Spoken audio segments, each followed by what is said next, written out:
میرے بھائی اپنی آخرت کو کبھی بھی، وہ ہم کوئی لاوارث لوگ ہیں کہ مر گئے تو مٹی میں مل گئے، ہم کوئی ایسے لوگ ہیں کہ مر گئے تو معاملہ ختم ہو گیا۔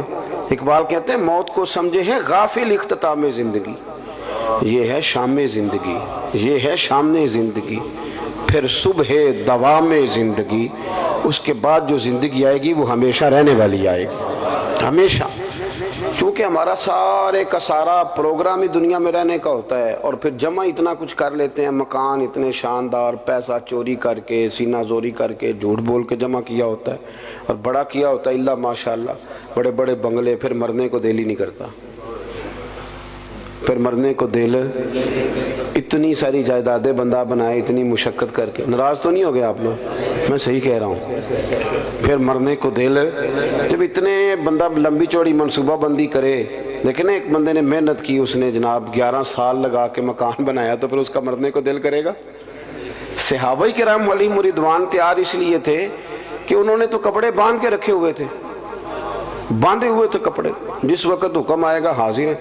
وہ تو ہر جنگ میں جانے سے پہلے شہادت کی دعا مانگتے تھے، ہر جنگ میں شہادت کرتے۔ سعد بن معاذ رضی اللہ تعالیٰ عنہ جیسے لوگ زخم لگ گیا تو روتے تھے، کہتے حضور میں تو شہادت سے رہ گیا ہوں، سارے لوگ نفع لے گئے اور میں خالی رہ گیا۔ پھر انہوں نے دعا مانگی کہ یا اللہ اگر قریش مکہ کے ساتھ کوئی اور جنگ باقی نہیں تو مجھے اسی زخم میں اپنی بارگاہ میں بلا لے۔ وہی زخم پھٹ گیا، خون نکلا، یا رسول اللہ یہ کیا ہوا؟ فرمایا رب کریم نے میرے ساتھ کی دعا کو قبول فرما لیا ہے۔ ان کا تو کوئی رٹا نہیں تھا۔ ہمارا مسئلہ یہ ہے کہ جو اتنی بندہ لمبی سیاست کر کے بندے نال لاوے، اتنے لمبے چوڑے چکر چلائے، پھر اس کا مرنے کو دل کرے، اتنی مشکل۔ دیکھیں نا پاکستان میں کتنے وزیر ہیں، مجھے نہیں سب کا پتا، حالانکہ میں دلچسپی لیتا ہوں، اخبار پڑھتا ہوں، روز پڑھتا ہوں، لیکن مجھے پتہ کوئی نہیں کتنے وزیر ہیں، ان کا کون کون سا محکمہ ہے، وہ کیا کرتے ہیں۔ حالانکہ پتہ ہونا چاہیے چونکہ ملک تو ہمارا ہے۔ ان بیچاروں نے تو اتنی دیر ہے نا جتنی دیر یہ وزیر ہیں، جس دن ختم ہے اس دن انہوں نے چلے جانا ہے، ملک تو ہمارا ہے۔ تو مجھے نہیں پتا، آپ میں سے بھی شاید کوئی بندہ ہو جو سارے وزیروں کو جانتا ہو، کہ ہے کوئی؟ میرا خیال ہے کہ ایسا، ٹھیک کہہ رہا ہوں جی، پر وزیر تو بڑا راضی ہے نا، وہ تو کہتے ہیں نا 15 گڈیاں آگے نے 15 پیچھے نے تو بدوکاں نے، وہ تو کہتے ہیں نا میں نے ساری دنیا فتح کی ہوئی ہے۔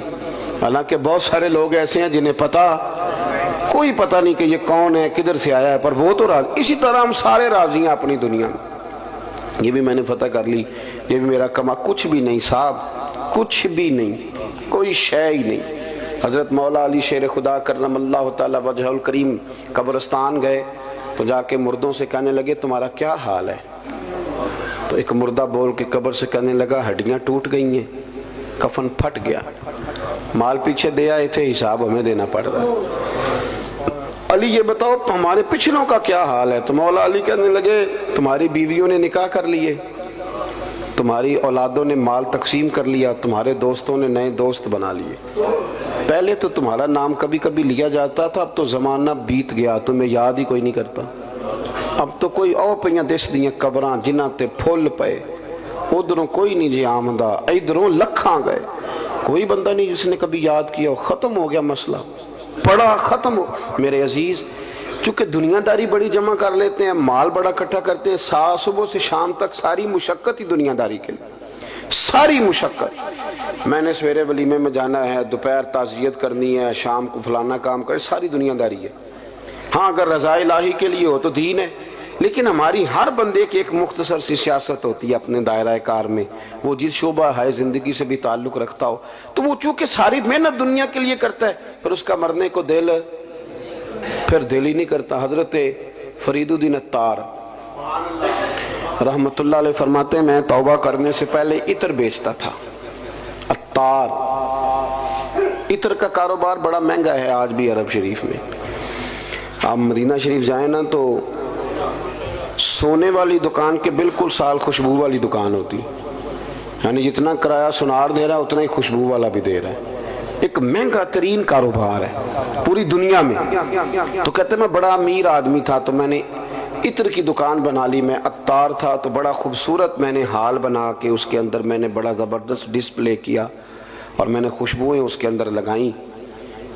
میں اپنے کام میں لگا ہوا تھا تو کبھی کبھی ضمیر کہتا تھا یار یہ دنیا داری ہے چھوڑ دے. اللہ والوں سے پیار بھی بڑا تھا, ان کی تذکرۃ الاولیاء دیکھیں تو پتہ چلا انہیں بڑی معرفت ہے رب کے بندوں کی. تو کہتے طبیعت بھی مائل ہوتی تھی پر وہ بندے خول نہیں نہ توڑتے ساری زندگی. حق پہچان کر بھی حق کے قریب جا نہیں سکتے, چونکہ خول کون توڑے, دنیا داری کا, برادری کا, قبیلے کا کون توڑے.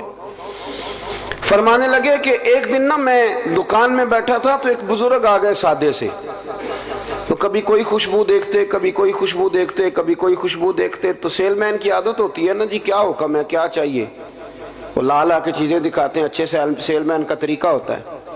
تو فرماتے میں نے نا تھوڑی دیر تو بابا جی کو موقع دیا کہ وہ تلاش کر لیں. پھر میں سمجھا کہ کوئی گاہک ہے اور کوئی چیز تلاش کر رہے ہیں جو مل نہیں رہی. تو کاؤنٹر کے اندر بھی میں نے شیشیاں رکھی ہوئی تھی, تو میں نے بابا جی سے کہا بزرگوں کیا تلاش کر رہے ہیں, کیا دیکھ رہے ہیں, مجھے بتائیں میں پیش کرتا ہوں. کہتے بابا جی تھوڑی دیر چپ کر گئے, پھر غور سے میرا چہرہ دیکھا. کہنے لگے پتر میں تو صرف یہ دیکھ رہا ہوں کہ تیری جان بڑی مشکل سے نکلے گی. تو کہتے مجھے, میں دنیا دار تھا, دنیا دار کو نصیحت کریں تو اسے غصہ ہی آتا ہے. مجھے غصہ آیا, میں نے کہا جی کیوں مشکل سے نکلے گی. تو کہنے لگے یار تو نے مال ہی بڑا جمع کیا ہوا, جب تم مرنے لگے گا کبھی یہ بوتل یاد آئے گی, کبھی یہ والی یاد آئے گی, کبھی یہ والی یاد آئے گی, کبھی فلانے بینک والا اکاؤنٹ پریشان کرے گا, کبھی دوسرا کرے گا, کبھی وہ والی زمین, کبھی تو کیسے مرے گا, تیرا تو مرنے کو دل ہی نہیں چاہے, تو نے تو دنیا داری. کہتے ہیں اور غصہ لگا مجھے بابے کی بات کا, تو میں نے پورے غصے میں کہا بابا اچھا اسی کہتے نہیں تو اپنی قبر جانا ہے. میں نے کہا میری مشکل سے نکلے گی تو تیری کیسے نکلے گی. تو کہتے ہیں بابا جی کہنے لگے ادھر آ کاؤنٹر سے باہر بتاؤں کیسے نکلے گی, ادھر آ باہر. کہتے ہیں میں بابا جی کے قریب آیا تو بابا جی کہنے لگے دکھاؤں تجھے کیسے نکلے گی. میں نے کہا دکھائیں. وہ فرش پہ لیٹ گئے, کلمہ پڑا اور ان کی روح پرواز کر گئے. عرش فرشتے بانگا ملیاں, مکے پہ گئے شور, بلے شاہ آسان نہیں ہوں مرنا, اے مر گیا ہی کوئی اور. کہتے ہیں ان کی روح پرواز کر گئے. کہنے لگے یوں نکلے گی جان. کہتے ہیں میں سختے میں آ گیا, مجھے سمجھ ہی نہ آئے یہ بنا کیا ہے. اس طرح کے بھی کوئی بندے ہوتے ہیں, اس طرح کے بھی بندے. امام غزالی نے وضو کیا, غسل کیا, کفن پہنا, خوشبو لگائی, چارپائی پہ لیٹے. کہنے لگے اچھا مالک اگر تیری یہ مرضی ہے تو میں بھی تیار ہوں. کلمہ پڑھا تو روح پرواز کر گئی. میرے عزیز حضرت فرید الدین عطار رحمت اللہ تعالیٰ علیہ فرماتے ہیں کہ میں بابا جی لیٹے ہوئے ہیں, چہرہ چمک رہا ہے, روح پرواز کر گئی, مجھے سمجھ نہیں آ رہی.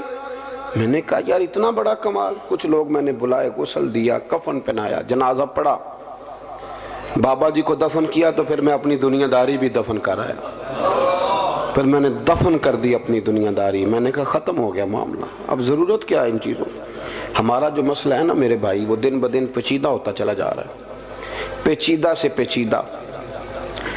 دینداری کرے, آخرت کے لیے کوئی خزانہ, قیامت کے لیے. بخاری مسلم میں حدیث ہے, نبی کریم صلی اللہ تعالی علیہ وآلہ وسلم نے ارشاد فرمایا کہ اللہ تبارک و تعالی نے جنت میں میرے غلاموں کے لیے ایسی نعمتیں تیار کی ہیں کہ باقی ساری امتیں رشک کریں گی. وہ کہیں گی کیا بات ہے ان کی, اتنا اعزاز اللہ دے گا, اتنا نوازے گا. اور ہمارے ہاں وہ شوق ہی نہیں, وہ ذوق ہی نہیں. ہم ساری زندگی دنیا کا مکان ہی سیدھا کرتے رہتے, جو نیا ڈیزائن آ گیا اس کی ٹائلیں منگوا لیں اور لگا لی. تھوڑا سا فکر کریں, شوق پیدا کریں آخرت کے لیے. آپ دیکھیں نا نبی کریم صلی اللہ تعالی علیہ وآلہ وسلم کی خدمت میں خاتون حاضر ہوئی, اس کا بیٹا بدر میں شہید ہو گیا تھا. تو عرض کرنے لگی حضور بتائیں میرا بیٹا کہاں ہے, میرا بیٹا کہاں ہے, میرا پتر. فرمایا کیا کرے گی. عرض کی یا رسول اللہ اگر وہ جنت میں نہ ہوا تو پھر کھول کے روؤں گی, اگر وہ جنت میں ہے تو پھر اللہ کا شکر ادا کروں گی. تو سرکار بیٹھے تھے مسجد نبی میں, نظر اٹھائی تو فرمایا بی بی 8 جنتیں, جو سب سے اعلیٰ جنت ہے وہ رب نے تیرے بیٹے کو عطا کی ہے. صحابہ کہتے ہیں پھر ہم نے اس کی آنکھ میں آنسو نہیں دیکھا, پھر وہ اللہ کا شکر ادا کرتی ہوئی چلی گئی.